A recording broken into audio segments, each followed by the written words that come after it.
Dalam memperingati 1 tahun perang Israel-Hamas di Gaza, berbagai peringatan juga digelar di Washington DC dan sekitarnya. Setelah unjuk rasa pro-Palestina besar-besaran akhir pekan lalu, unjuk rasa juga digelar untuk unjuk rasa pro-Israel. Selengkapnya kita bergabung dengan jurnalis VOA Rifan Dwi-Astono di Washington DC. Selamat sore Rifan, seperti apa peringatan 1 tahun pecahnya kembali perang Israel-Hamas di sana? Selamat pagi Gratia, dan memang peringatan 1 tahun perang Israel-Hamas di Amerika Serikat digelar dengan berbagai acara dan digelar oleh berbagai kelompok. Yang saya liput hari ini, saat ini di belakang saya adalah sebuah acara atau peringatan yang digelar oleh kelompok Yahudi. Now, ini adalah kelompok Yahudi yang menentang pendudukan Israel di tepi barat dan juga di jalur Gaza.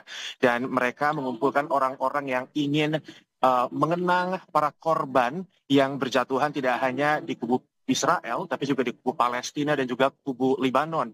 Mereka berkumpul dalam suasana yang hikmat seperti yang bisa terlihat di belakang saya dan mengenakan pakaian serba putih untuk berduka bersama, tapi juga untuk saling menguatkan untuk menghadapi konflik yang masih terus berkecamuk di Timur Tengah yang terus menimbulkan korban jiwa hingga puluhan ribu orang. Tapi tidak hanya ini acara yang digelar untuk memperingati 1 tahun perang Israel-Hamas di Gaza. Sepanjang akhir pekan juga sudah ada yang baru saya liput tadi siang beberapa jam yang lalu adalah aksi unjuk rasa yang digelar oleh kelompok pro-Israel yang diselenggarakan oleh The Pillows Project, di mana di sana tadi bahkan senator sekaligus calon wakil presiden Amerika Serikat, pendampingnya Donald Trump, yaitu J.D. Vance, turut buka suara dan berpidato di sana. Dan selain itu juga tadi ada beberapa aktivis Timur Tengah asal Mesir yang juga ikut berunjuk rasa di sana.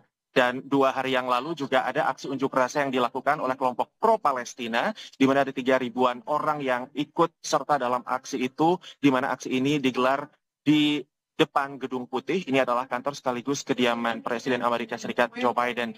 Dalam unjuk rasa tersebut, mereka menuntut gencatan senjata segera, sekaligus juga menuntut embargo senjata kepada Israel. Dan tentunya masih banyak aksi-aksi lain yang diselenggarakan, termasuk hari ini, hari Senin waktu Amerika Serikat, di saat yang sama. Dan saat ini saya meliput, ada juga di tempat lain di Washington DC yang menyelenggarakan aksi serupa, yaitu aksi vigil atau mengenang para korban. Tapi yang di lokasi lain ini adalah khusus untuk para korban serangan Hamas ke Israel Selatan pada tanggal 7 Oktober lalu yang menewaskan 1.200 orang di Israel Selatan. Gratia. Rifan, peringatan ini menjelang pemilihan Presiden AS dan bagaimana tanggapan para calon presiden di sana mengenai hal ini? Gratia, hari ini Presiden Joe Biden mengawali harinya dengan menghubungi atau menelpon Presiden Israel Isaac Herzog untuk menyampaikan solidaritas tentunya untuk memperingati 1 tahun perang Israel-Hamas di Gaza. Selain itu juga tadi di Gedung Putih diselenggarakan acara untuk memperingati 1 tahun perang ini dengan doa bersama yang dipimpin oleh pemimpin atau pemuka agama Yahudi, seorang rabi. Tapi di luar itu Wakil Presiden Kamala Harris yang juga calon presiden Amerika Serikat dari kubu Partai Demokrat tadi juga menghadiri sebuah acara peringatan di mana dalam kesempatan tersebut ia kembali menegaskan dukungan Amerika Serikat kepada Israel untuk membela diri dan untuk menumpas ancaman Hamas. Tapi pada saat yang sama ia juga menyampaikan keprihatinannya akan penderitaan yang mendalam yang dirasakan oleh warga Palestina di Gaza. Ia juga menekankan komitmennya untuk ikut memperjuangkan hak rakyat Palestina untuk bisa mendapatkan kemerdekaan dan kedaulatan serta sebuah negara yang berdikari. Dan ini sudah selalu ia sampaikan dalam kesempatan berikutnya, di mana Kamala Harris menyatakan bahwa ia juga mengharapkan akan tercapainya segera gencatan senjata dan agar tercapai juga pembebasan sandera. Sementara calon presiden lainnya yaitu Donald Trump, ia melakukan ziarah ke sebuah makam di New York. Ini adalah makam seorang pemuka agama Yahudi, di mana Trump juga rencananya akan menyampaikan sebuah pidato terkait dengan peringatan 1 tahun perang Israel-Hamas di Gaza nanti di Florida. Gratia. Sejauh ini bagaimana tanggapan warga Amerika Serikat terkait hal ini?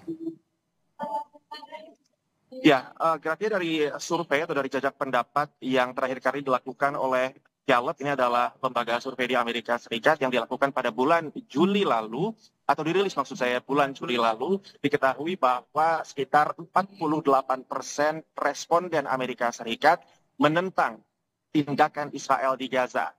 Jumlah yang lebih sedikit, sekitar 42% itu mendukung aksi Israel di Gaza. Tapi memang pergeseran sikap ini yang sebelumnya didominasi oleh mereka yang mendukung Israel ke mereka yang menentang Israel di Gaza ini adalah satu sikap yang belakangan memang tampak karena memang terjadinya pergeseran demografi juga, misalkan di kalangan anak-anak muda atau di kalangan kelompok generasi milenial ataupun Z, lebih banyak di antara mereka yang menentang tindakan Israel di Gaza. Dan ini sama juga trennya ketika misalkan kita bandingkan dengan kelompok progresif di Amerika Serikat. Sementara dari garis partai, lebih banyak pendukung Partai Demokrat yang menentang tindakan Israel di Gaza dibandingkan dengan para pendukung Partai Republik. Tapi yang jelas kelompok yang menentang Israel, serangan Israel di Gaza ini sendiri menjadi satu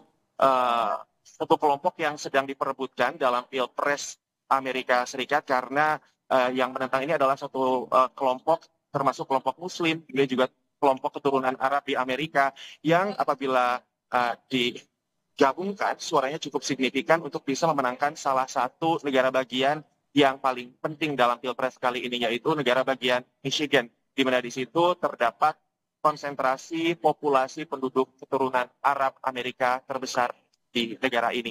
Gratia. Terima kasih Rifan atas laporan Anda. Selamat bertugas.